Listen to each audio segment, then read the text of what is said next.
Hi, my name is Antonio, and before I explain the benefits of a whole grain diet, it is important to know what a whole grain is.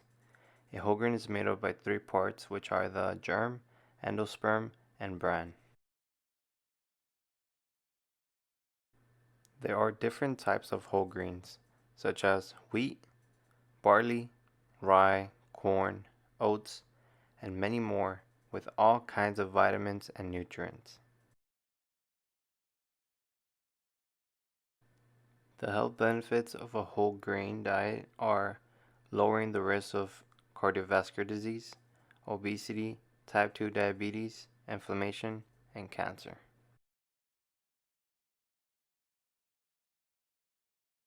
Cardiovascular disease is caused by abnormal lipids, smoking, and high blood pressure. A whole grain diet can help reduce the risk of cardiovascular disease by lowering systolic and diastolic blood pressure, LDL cholesterol, and lipoproteins. Also, by consuming 90 grams of whole grain a day can help prevent cardiovascular disease.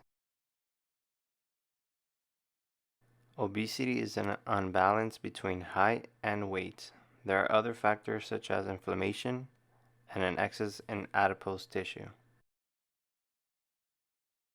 A whole grain diet can help reduce the risk of obesity by reducing the body adipose tissue, which leads to reduction in the waist circumference and reduction in other places.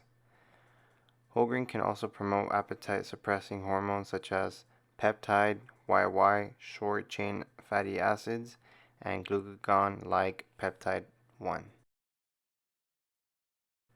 Type 2 diabetes is caused by insulin deficiency, in which the glucose and insulin stay in the blood. A whole grain diet can help reduce the risk of type 2 diabetes by lowering glucose levels and insulin metabolism. By consuming 60 to 90 grams of whole grain per day can reduce type 2 diabetes. Inflammation is a group of organisms that help reduce injuries or infections from entering tissues. Some people may have inflammation when it is not required, so it is important to reduce or stop the inflammation. A whole grain diet can help reduce inflammation by lowering inflammatory markers called lipopolysaccharide binding protein and tumor necrosis factor A. Cancer is a group of cells that go against their duties and create medical and biological problems. Whole grain can help reduce the risk of different types of cancers such as brain, gastric pancreatic, breast, esophageal, endometrial, oral, and non-Hodgkin's lymphoma.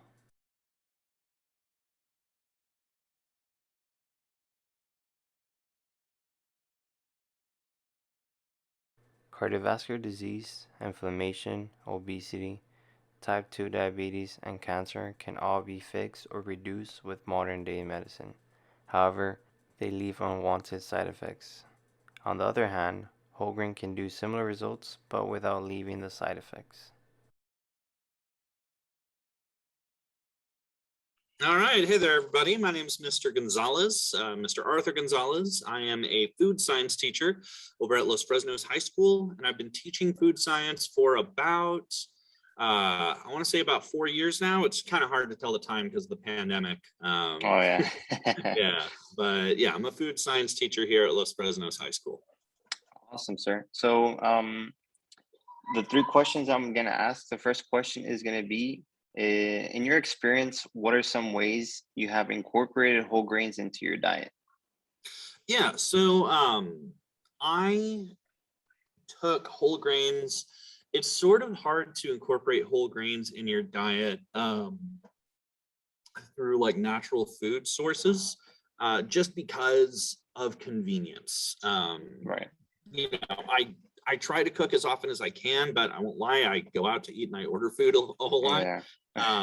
But so it's kind of hard to get it naturally. So what I do in order to get my whole grains, or it's really the fiber that we're talking about. I like to take Citrusel or Metamucil. It's a dietary supplement that has fiber in it. And so that way I sort of get the benefits of whole grains without having to load up on like whole grain pasta or whole grain bread or things of that nature. Right. Awesome. So the second question is, did you notice any positive or negative changes when you started incorporating whole grains into your diet?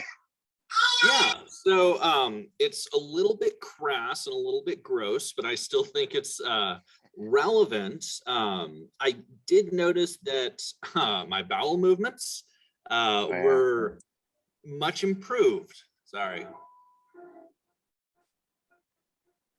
No worries. our tardy bell.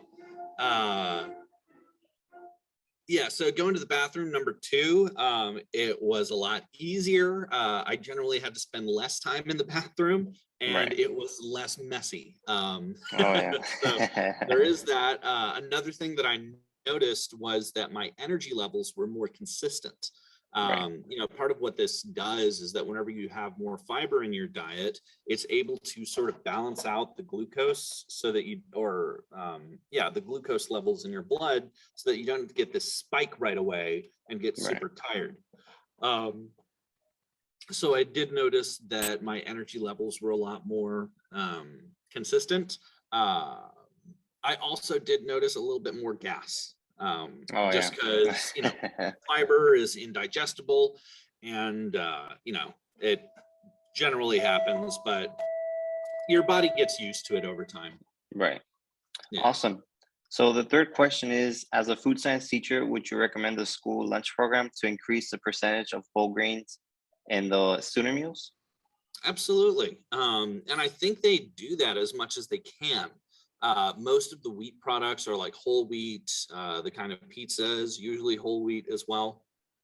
So, I can tell you, usually my fourth period class traditionally, and this happens with a lot of teachers as well, their fourth period class will be a little bit more challenging because the students have just finished their lunch and they're digesting, and a lot of them are sleeping, and Right.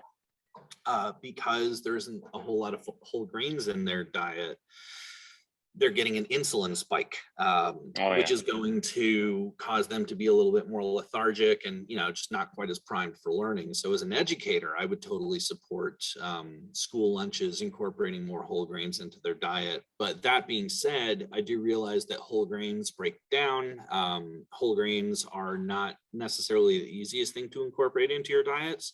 And Correct. just what I'm trying to say is that the school lunch people are doing their best.